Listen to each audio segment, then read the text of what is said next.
So, muli po palakpakan natin ang ating Diyos na buhay. Amen. Hallelujah. Praise God. Hallelujah. So mga kapatid, ako po ay nagpapasalamat sa Diyos sapagkat ang bata nga po si Miracle Faith ay ating pong ihahandog sa ating Panginoon. Pero bago po ang paghahandog mga kapatid, tayo po muna ay dadako po sa pakikinig ng salita ng Diyos. Amen? So mahalaga po kasi yung Word of God. Amen. So ang ating pong topic ngayong umaga ay tungkol nga po sa pagsisisi. What is repentance in connection with salvation? Amen. So bago po yan, tayo po muna yung po, tayo po yung manalangin. Panginoong Jesus, muli po, kami po ay nagpapasalamat sa iyo sa oportunidad na iyo pong ibinagkaloob sa bawat isa sa amin na kami po, Panginoon, ay makapakinig ng iyong mensahe.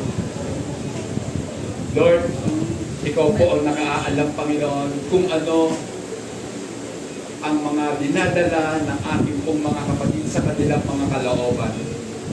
Hindi ko po alam, Panginoon, subalit alam mong lahat, O Diyos, sapagkat wala namang pong nalilingid sa iyo. Dalangin ko po, Panginoon, sa pamamagitan ng iyong mga salita, katagpuin mo po, O Diyos, bawat pangangailangan ng iyong mga anak. Na sila po'y uuwi, nataglay, Panginoon, ang kasagutan sa kanilang mga katanungan. Na naroroon sa kanilang mga puso, mananahan ng pag-asa, lahatid ng iyong mga banal na salita. Panginoon, kasangkapanin mo lamang ang iyong alipin, ang kanyang isip, ang kanyang puso. Gamitin ang kanyang labi, Panginoon, na maging daluyan ng iyong pagpapala sa umagang ito. Sa lahat, Panginoon, sa iyo po namin pinagkakatiwala ang lahat. Sa iyong makapangyarihan at banal na pangalang Jesus. Amen. And amen. Praise God. So, what is repentance in connection with salvation? So mga kapatid, magkaiba po yung repentance saka regrets. Amen. Halos kung titingnan po natin sa payak nating kaisipan, halos magkahalintulad sila. Repentance, then regrets. Kasi po, ang regrets, kadalasan po ito po ay parang paghihinayang lang ng tao. Diba? O kaya nalulungkot dahil hindi na-attain yung gusto niyang mangyari. So, meron siyang regret sa buhay niya. Pero yung repentance, mga kapatid, isang uri po ng pagsisisi. Amen. So, at sa pagsisisi, mga kapatid, lagi po itong maihalintulad po natin sa isang barya na meron pong dalawang mukha. Meron pong pagsisising dulot ng sanlibutan at meron pong pagsisisi na dulot po ng pagkarinig ng mga salita ng ating Panginoon. Yung pong dulot ng sanlibutan, hahantong po yun sa kamatayan. Kaya nga po, huwag kayong magtaka kung marami pong nagpapakamatay ng mga tao. Bakit sila nagpapakamatay? Kasi nga po, nakaranas po sila ng regrets at pagsisisi sa kanilang mga buhay. Siguro nabigo sila sa kanilang mga expectation, kaya sila, wala nang pag-asa sa buhay, nagpapakamatay na lang. So yun po yung sinasabi kong kalumbayan na dulot ng sanlibutan. Pero yung pagsisising dulot po ng pagkaalam ng katotohanan, magdudulot po sa atin ng kalumbayan na ang dulot po ay buhay na walang hanggan. Kasi marirealize po natin ang ating pong mga kamalian, then dadalhin tayo ng realisasyon yon sa paglapit sa Diyos na siyang pinagmumulan ng ating pong pag-asa. Amen. So, yan po. The precise meaning of repentance is a change of mind that result in a change of action. So yan po yung, pag sinabi pong precise, eksaktong kahulugan ng salitang repentance, pagbabago ng isipan. So hindi po ito emosyon, mga kapatid, na nakaramdam ka lang ng pagsisisi. Hindi po. Kundi na-realize mo, it is the realization na mali ang ating mga ginawa, dahil kinakailangan po natin magbago ng isipan. Amen. Kasi alam niyo po ba, mga kapatid, na sa pagbabago ng isipan po natin, doon po magpapasimula din ang pagbabago ng ating pong mga ginagawa. Kasi lahat po ng ginagawa natin, basically, nagpapasimula sa isip natin. Di ba? Pag-isip mo pa lang sa umaga, mag-iisip ka na, babangon na ba ako? Hindi. Pag sinabi mong babangon ka, tiyak yung babangon ka. So, ibig sabihin, naisip mong babangon ka, din kikilos ang katawan mo para sundin ang sinasabi ng isipan mo. Amen. The Bible tells us that true repentance will result in a change of life. So, pagbabago po ng buhay, ang hatid po ng totoo pagsisisi natin. Kaya nga po, masasabi natin, yung mga taong iba nagsasabi, kami naman ay nagsisi na pero wala talagang nagbago sa buhay nila. Ibig sabihin mga kapatid, hindi totoo na sila nagsisi. Kasi walang pagbabago Diba? Paul declares that people should repent. Sino ba itong mga taong tinutukoy ni Paul? Itong mga Gentiles.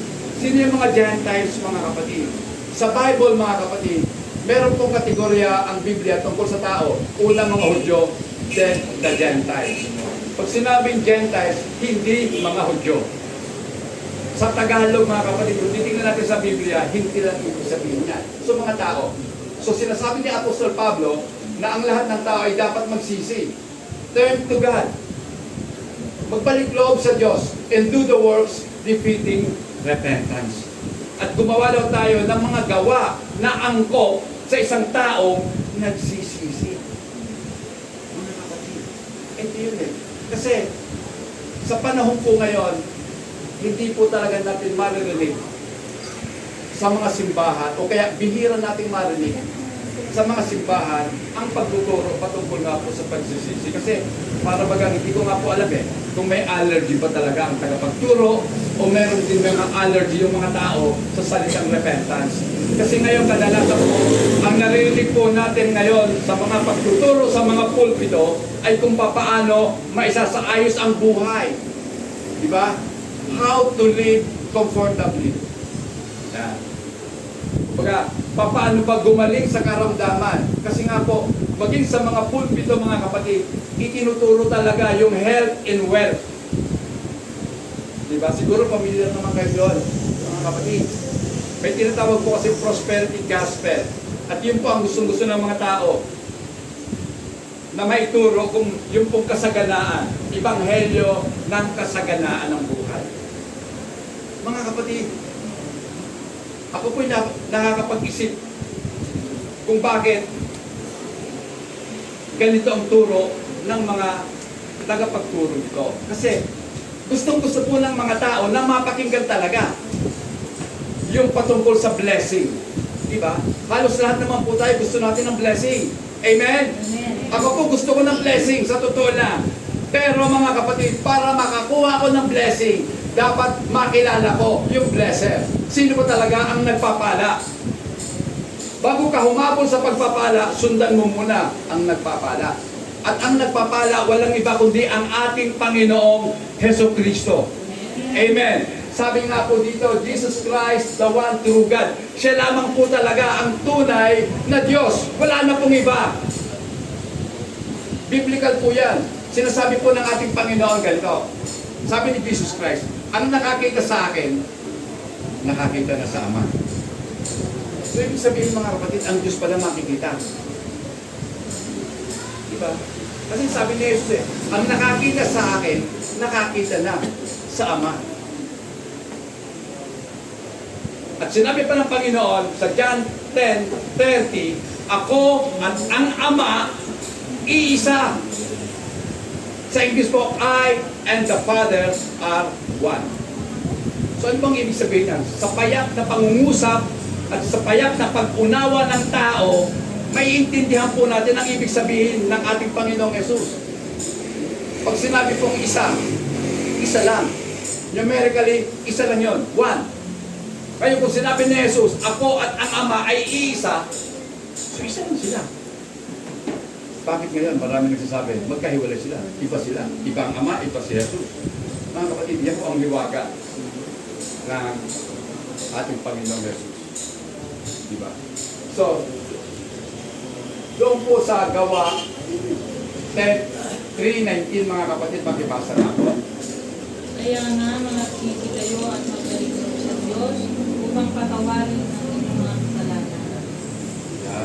Repent therefore and be converted, that your sins may be blotted out, so that times of refreshing may come from the presence of the Lord. So mga kapatid, gusto ba natin ng time of refreshing?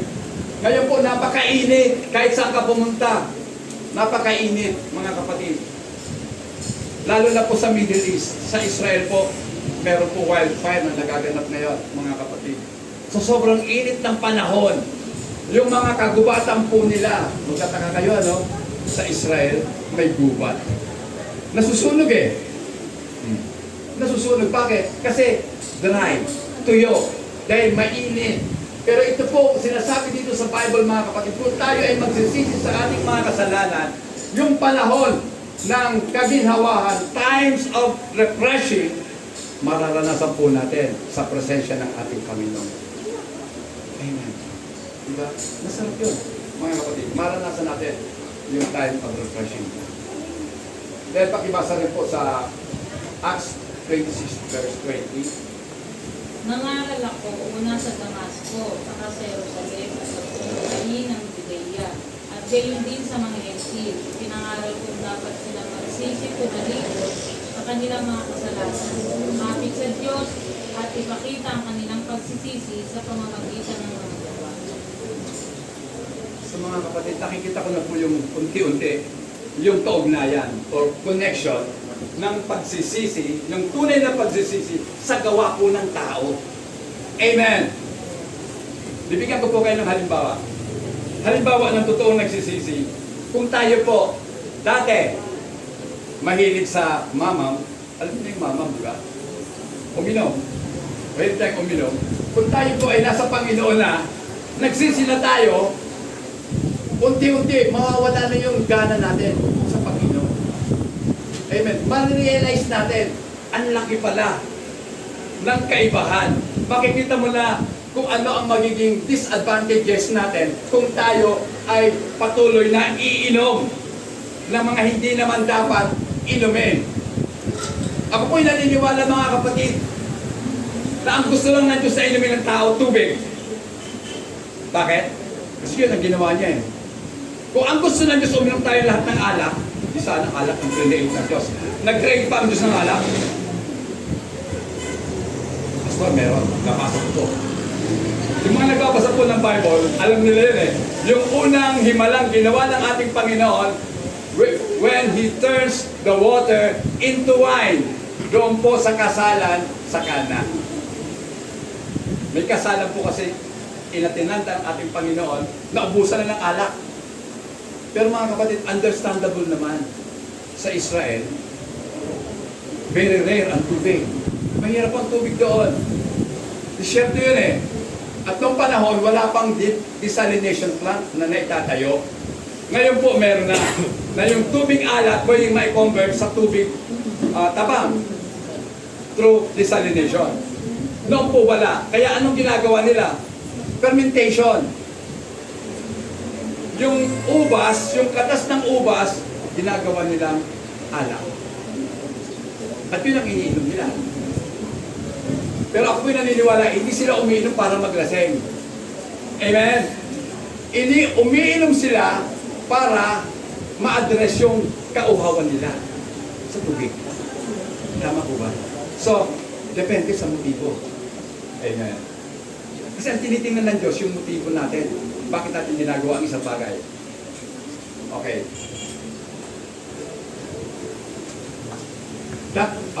What then is the connection of repentance with salvation? Ano nga ba talaga ang koneksyon ng pagsisisi sa kaligtasan ng tao?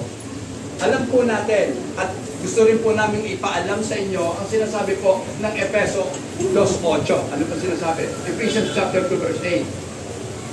Sapagkat dahil sa kagandaang loob ng Diyos, kayo ay naligtas sa pamamagitan ng pananampalataya at ng Diyos at hindi mula sa inyong sarili. Okay. For by grace you have been saved. So tayo po ay iniligtas ng Diyos sa pamamagitan ng kanyang biyaya, grace. So pag sinabing iniligtas tayo ng biyaya ng Diyos, hindi natin kagagawan. So ang ating pong kaligtasan, it is not our choice. It is It's not our doing. Hindi natin ginawa ang ating kaligtasan. So hindi tayo naligtas dahil nagsisi tayo. Kaya nga po gusto kong tingnan natin yung ugnayan ng pagsisisi at kaligtasan. Kasi hindi po ang tao naligtas dahil nagsisi siya. Naligtas ang tao dahil gusto ng Diyos na iligtas ka. At ang pagsisisi po ay bunga ng pagiging ligtas ng tao.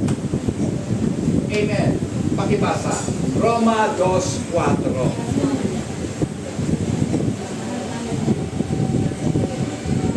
O hinahamak mo ang Diyos sapagkat siya'y napakabait, mag-iisip at mapagpasensya. Hindi mo ba alam na ang kabutihan ng Diyos ang umaakay sa iyo upang magsisi at tumalikod sa kasalanan?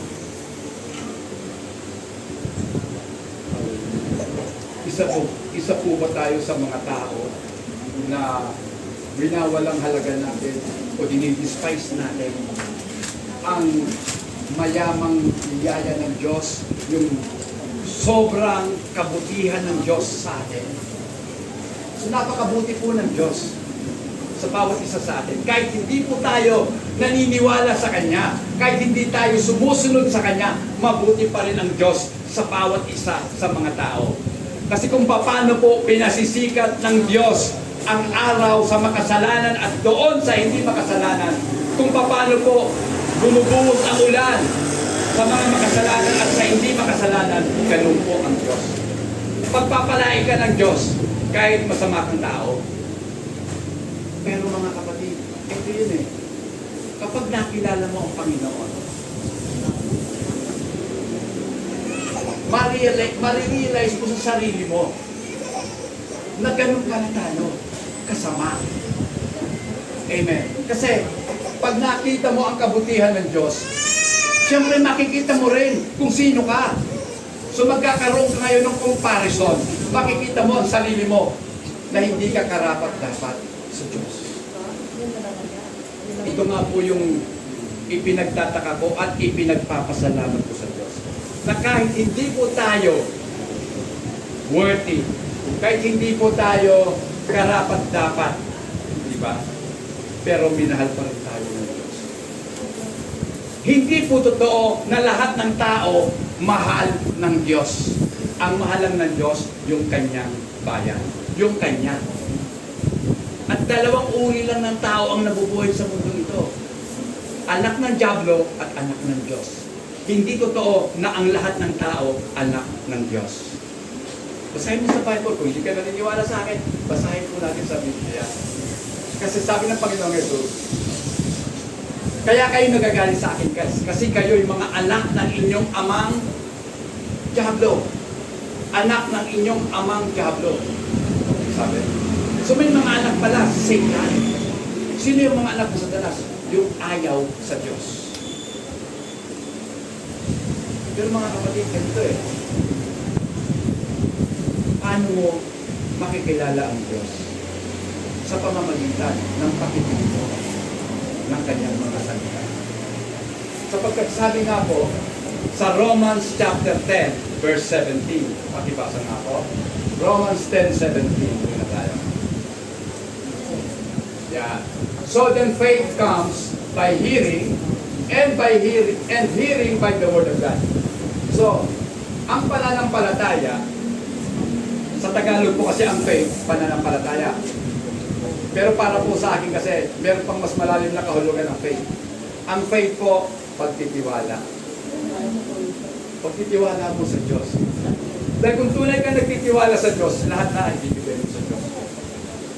Halimbawa na lang, siguro nakakita na kayo ng mga ng mga taong tinatawag kong naglalakad po sa alambre. Di ba? Rope walker, kung tawagin sa English. Meron pong tao, mula po sa kabilang panig ng Niagara Falls sa Canada, patungo po sa Amerika, tinawid na yun. Dumaan po siya sa alambre. Pero hindi naman yung alambre sa bayan natin. Siyempre, cable yun, malalaki. So nakatawid siya, maglalakad. Ngayon mga kapatid, naniniwala ka, kaya niya kasi nagawa niya na nga eh. Pero kung sabihin niya sa'yo, isasakay kita sa wheelbarrow, lalakad tayo, sama ka. sasakay ka doon sa Karumatilya. Then, itatawid ka na doon. Kaya, maniniwala ka ba? O hindi ka susunod sa kanya? So mga kapatid, yun po yung faith, pagtitiwala. Then, ang pagtitiwala natin sa Diyos ay dumarating sa pamamagitan po ng pakikinig. At ang pakikinig ay sa pamamagitan ng salita ng Diyos. Ngayon po, sa social media, nag-aagawaan ang mga tao, ang mga vlogger, ang mga endorser ng kanya-kanyang idea. Pakikinggan mo ba sila? O ang pakikinggan nyo, ang salita gusto nyo? Mamimili lang naman tayo. Sapagkat sa salita ng Diyos, kung ito'y pinakinggan mo, ito ay magbubunga ng pananampalataya o pagtitiwala mo sa Diyos. Amen. Kaya nga po, faith comes by hearing. So magkakaroon ka ng paniniwala sa Diyos sa pamamagitan ng pakikinig mo. Simpleng analysis mga kapatid. Diba? Lahat po tayo dinadala natin ang mga anak natin sa eskwelahan. Para ano? Para matuto. So para matuto sila, kinakailangan nilang makinig sa kanilang guro. Tama ba? Yung mga batang hindi nakikinig sa guro, although makakapasa, pero walang alam. At nakakalungkot mga kapatid, hindi ba kayo nababahala? 18 million mahigit nag-graduate sa junior and senior high school, pagabat nakakapagbasa, nakakapagsulat, pero categorically illiterate sila. Okay na ba sa mga magulang? Na yung anak mo nakapagtapos ng senior high, nakakapasa. Pero para matiyak mong marunong talaga siya, anak, paki-explain nga yung binasa mo. Kaya, ng mga bata ngayon. Tayo yung mga magulang, di ba? Dapat, sinecheck natin yung anak natin kung mayroong natututunan sa paaralan. Ang pagbasa at pagsulat, grade 1 pa lang, alam na natin yan. Di ba? Pero yung unawain yung binabasa, yun ang pinakamahirap. Sa mga kapatiran po natin, ina-encourage po sila magbasa ng Bible. Pero kasabay na encourage po na magbasa, unawain ninyo ang inyong binabasa. So, how can we believe Jesus whom we have not heard? Paano ba tayo maniniwala kay Jesus kung hindi naman natin siya napakinggan? Amen. At kung napakinggan natin siya, ito ba'y hango mismo sa Bible o dahil lang sa tradisyon na atin pong nakagisnan? Kasi lahat po tayo, aminado po ako, lahat po tayo lumaking Katoliko. Diba? Kasi ito yung dala sa atin ng mga Espanyol sa Pilipinas. Pero salamat din sa mga Amerikano, nagdala po sila hindi lamang ng edukasyon, kundi ng Protestanismo. So hindi po kami Protestant. Amen. Kasi pag sinabing Protestant, nagpo-protesta ka. Amen. So ano bang pinuputok ng butsin mo? Ano bang pinuprotesta mo? So, eto mga kapatid, kinakailangan kasi matutunan natin ang totoong aral ng Biblia. Amen. Diba? Alam niyo mga kapatid, tayong lahat nakakabili ng cellphone. Magkano ba cellphone natin? Pinakamahina, 3K. Mahina uri yun ng Android na cellphone. Ito pong Bible, meron namang wala pa nga 1,000, meron pa ng Biblia. Diba?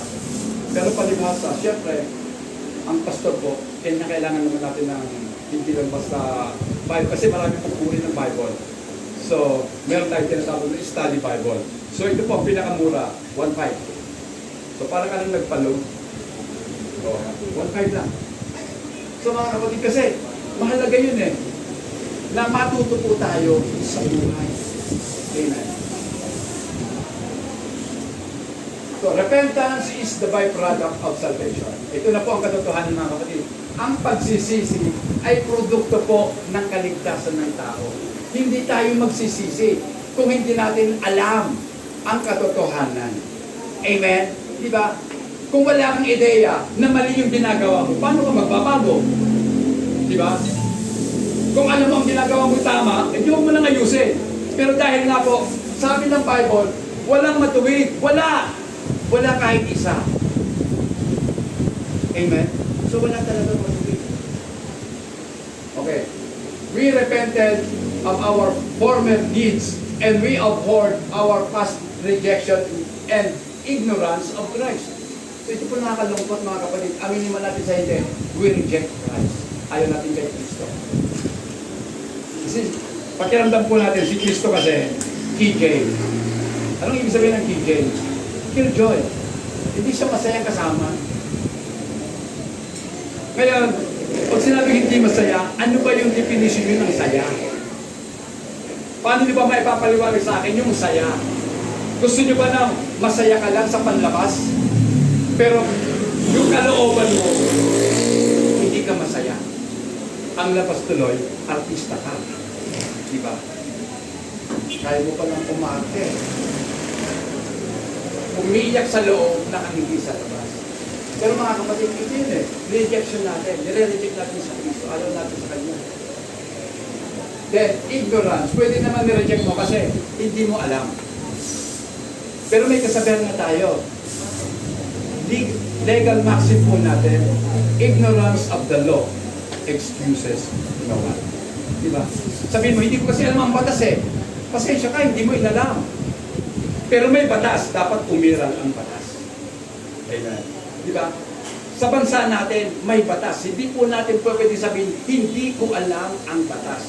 Sa Diyos, may batas din. At yung batas ng bansa, ng mga bansa, ay sako ng batas ng Diyos. Dahil lahat ng tao, mapapresidente ka man, mapa-emperador ka man, o sino man, o hari ka man, haharap tayo sa Diyos sa hukuman ng langit. At ito po yung pinakamasaya. Pinakamasaya, tutuwa po ako dyan, na lahat ng tao haharap sa hukuman ng langit. Makikita natin dito. Yung mga inabuso ang batas dahil makapangyarihan sila sa lupa, pagdating doon, wala silang magagawa. Amen? Hindi ko pwedeng umiral ang init ng ulo mo sa harapan ng Diyos. Dahil ang totoo mga kapatid, wala tayong mukhang ihaharap sa Diyos. Amen? So mga kapatid, ito yun eh. Our repentance bespeaks of our faith in Jesus as our Redeemer and Deliverer. So, ang ating daw pong pagsisisi ay patotoo lamang ng ating pong pagtitiwala kay Jesus na siyang ating manlubos at tagapagligtas, Redeemer. Pastor, bakit may manlubos? Kasi ang alam ko, ang tinutubos lang yung mga nakasangla. Diba? Sino ba sa atin dito ang mahilig sa pawn shop? So, tinutubos mo, gusto mo muling maging pag-aari. So tayo po, dati pag-aari ng Diyos. Pero dahil lahat ng tao nagkasala, lahat tayo ay naging pag-aari na ni Satan. Ngayon, para matubos ni Jesus ang mga kanya, yung kanya, kasi ang Diyos po ang pumipili. At ako po'y naniniwala, kaya kayo nandito dahil pinili kayo ng Diyos na makapakinig ng kanyang salita. Bihira lang po yun. Kasi hindi ka pupunta dito unless na ikaw ay hinila ng Panginoon para dalhin sa lugar na ito. Kasi pwede ka naman mag-alibay si Brother Roger. Brad, doon lang ako sa bahay mo pupunta. Kasi, hindi, may lakad ako ngayong umaga. Pero mamaya siguro tanghali, pwede na akong, bakante na ako, makakapunta na ako sa inyo. Pero hindi eh. Kaya kayo nandito kasi dinala kayo dito sa Diyos. At dahil dinala kayo, meron siyang gusto mangyari sa mga buhay niyo. Amen. So gusto niya na malaman ninyo ang katotohanan. Pakibasa nga po, Acts 2:38, ano sabi ni Pedro? Sumagot si Pedro, pagsisihan ninyong talikuran ang inyong mga kasalanan at magpabautismo kayo sa pangalan ni Jesucristo upang kayo'y patawarin at tatanggapin ninyo ang kaloob ng Espiritu Santo. Acts 2:38, then Peter said unto them. So nagsalita si Pedro sa kanila, magsisi kayo. And let every one of you be baptized in the name of Jesus Christ for the remission of sin. Magsisi kayo at magpapautismo sa pangalan ni Jesucristo sa ikapagpapatawad ng inyong mga kasalanan. At tatanggapin ninyo ang regalo ng banal na Espiritu. Gusto niyo ba ng regalo, mga kapatid? Yung regalo na hindi kayang bayaran ng pera. Alam niyo mga kapatid, ang kaligtasan ng tao, higit pa sa kayamanan ng mundo. Sabi ng Panginoong Jesus, what shall it profit a man? Ano ang pakinabang ng tao? Makamtan niya man ang buong mundo. Ikaw na ang pinakamayaman na tao. Sino ba ang pinakamayaman na tao? Palagay ko hindi naman si Elon. Hindi si Elon Musk ang pinakamayaman siguro. So, okay. Halimbawa na lang, ikaw si Elon Musk. Bago yun, di ba? Parang matikulo pa katawan niya. So, ikaw na si Elon Musk. Pag-aalim ng Tesla, sa'yo ng lahat. Pwede kang pumunta sa space kung gusto mo. Pero, mapapahamak naman ang kaluluwa mo. Ano ang pwede mong pampalit sa kaluluwa? Wala. Kaya, ang kaluluwa po ng tao, priceless. Walang pwedeng angkop na halaga. Amen. Kaya, napakahalaga ng kaluluwa natin. Kaya nga po, bawat kaluluwa ng mga pinili ng Diyos, tinubos niya ng kanyang sariling dugo. Binayaran. Hindi hiningi kay Satan, hindi birinaso sa Satanas. Hoy, Satan, di ba Diyos mo ako? Akin na yan mga taong yan. Hindi. Binayaran. Kaya yung utang dapat bayaran. Amen?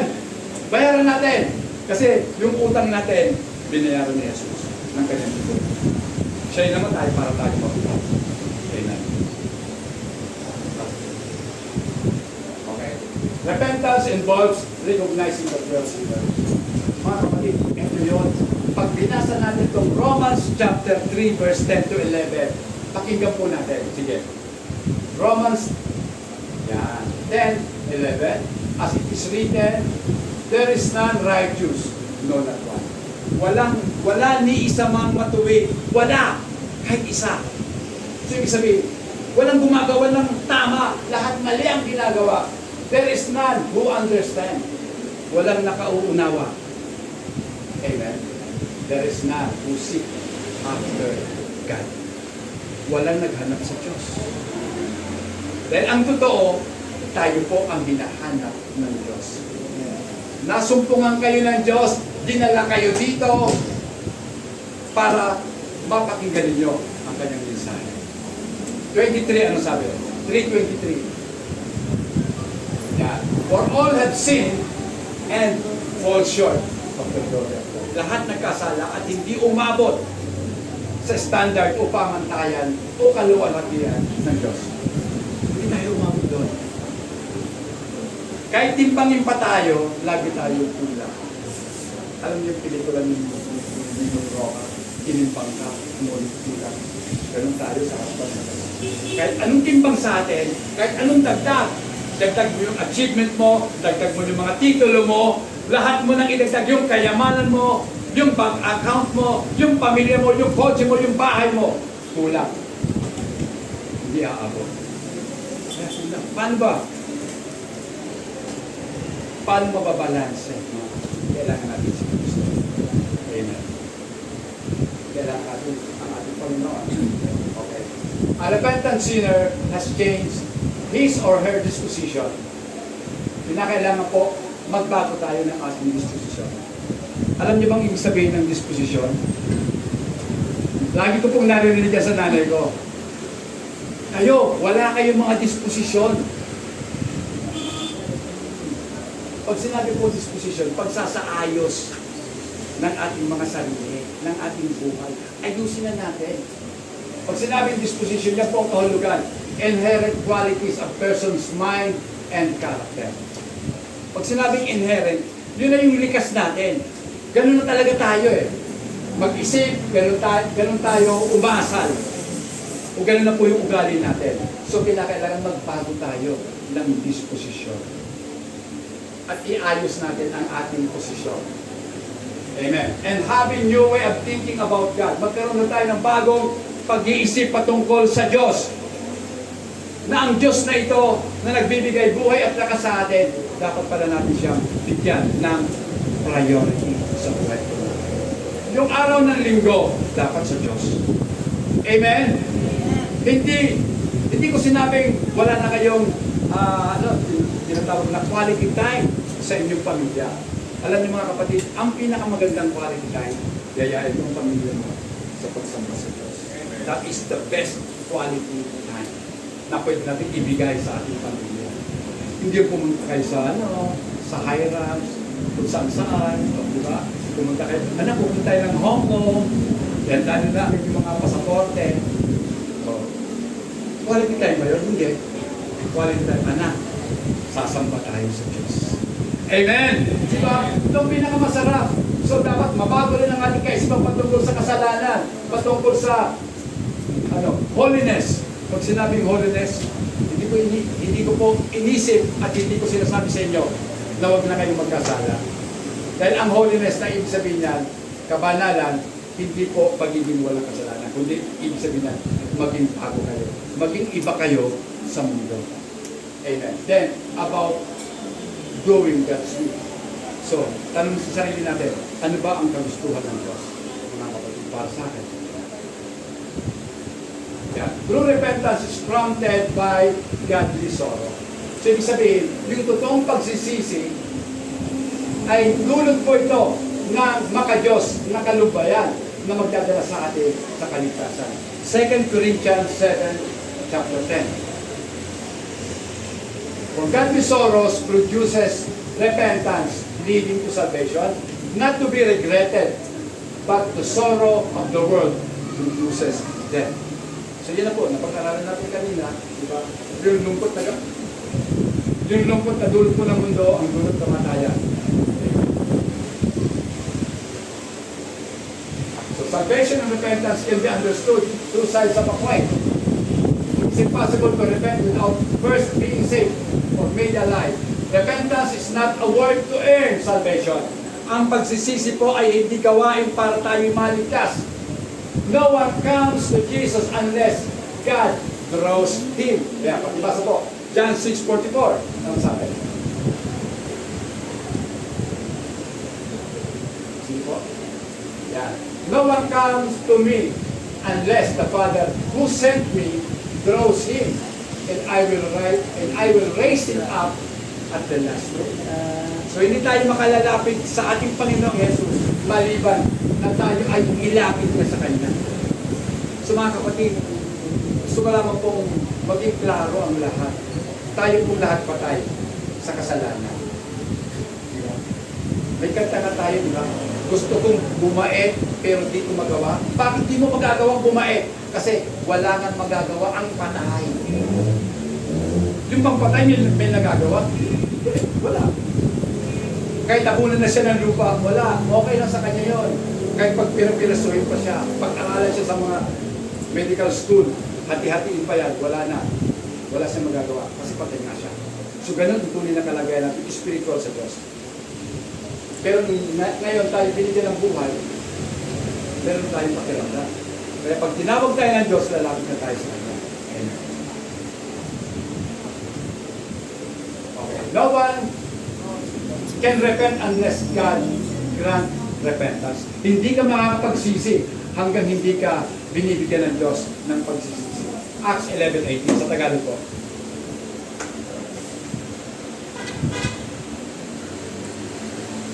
Nang marinig nila ito, tumigil na sila ng pagtuligsa at salib ay nagpuri sa Diyos. At sabi nila, kung gayon, mga hentil man ay binigyan din ng Diyos ng pagkakataon magsisi at tumalikod sa mga kasalanan upang mabuhay. So, hentil man daw ay binigyan ng Diyos ng pagkakataon na makapagsisi. Ibig sabihin, hindi ka man Hudyo, binigyan ka ng Diyos ng pagkakataon magsisi. Amen. Diba? Napakaganda mga kapatid. Kung atin pong uunawain mabuti, maganda po itong sinasabi sa Acts 11:18 na to, mga kapatid. Next po. Yan. All of salvation, including faith and repentance, is the result of God's regeneration. Lahat po ng ito ay bunga lahat ng pagiging born again natin. Kaya kinakailangan po ang tao ma-born again. Alam niyo kung bakit? Kasi patay na nga tayo eh. Kinakailangan na maipanganak muli. This time, hindi na sa laman, kundi sa Espiritu. Kasi once na tayong ipinanganak ng ating mga nanay sa laman, pero hindi pa tayo na ipapanganak sa Espiritu. Ganun po, kalalim yan, mga kapatid.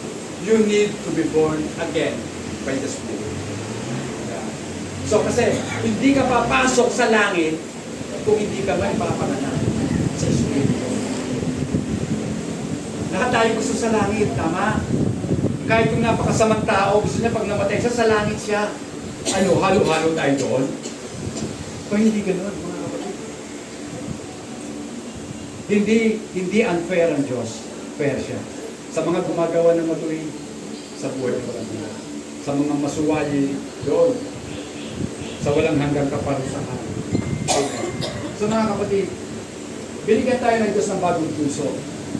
Dati ang puso natin, pusong bato. Ngayon, pusong laman na. Amen.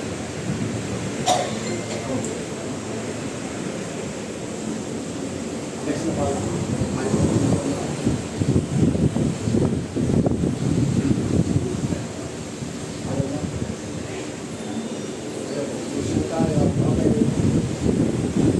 While repentance is not a word that earns salvation, repentance that defeats salvation thus results in good work. So yung pong pagsisisi na angkop talaga sa Diyos ay magdadala po sa atin sa mabubuting paggawa. So kung tayo po totoong nagsisi, dapat gagawan tayo ng mabuti. Kaya nga po, sabi po ni John the Baptist, mga kapatid, sa mga tao, magbunga kayo ng karapat-dapat sa pagsisisi. A person who is truly repentant exercise faith and evidence it by the change of life. So ang taong nagsisi ay kakikitaan po ng buhay na bago. Yan po yung ebidensya. 2 Corinthians 5:17. Saan po natin tapos? Sige po, pag-ibasa. 5:17. Kaya kung nakipag-isa na kay Kristo ang isang tao, isa na siyang bagong nilalang. Wala na ang dati niyang pagkatao. Sa halip, ito'y napalitan na ng bago. Amen. Therefore, if anyone is in Christ, he is a new creation. Mga kapatid, bago na tayo, bagong nilalang. All things have passed away. Lahat daw po ng luma, lumipas na. At lahat ay pawang naging mga bago na. Amen. So mga kapatid, tayo po, bilang mga tao ng Diyos, dapat ipapuhay po natin ang paliging bagong tao natin. Amen. So, purihin po natin at palapakan ng ating Panginoon. At ngayon po, dadako na po tayo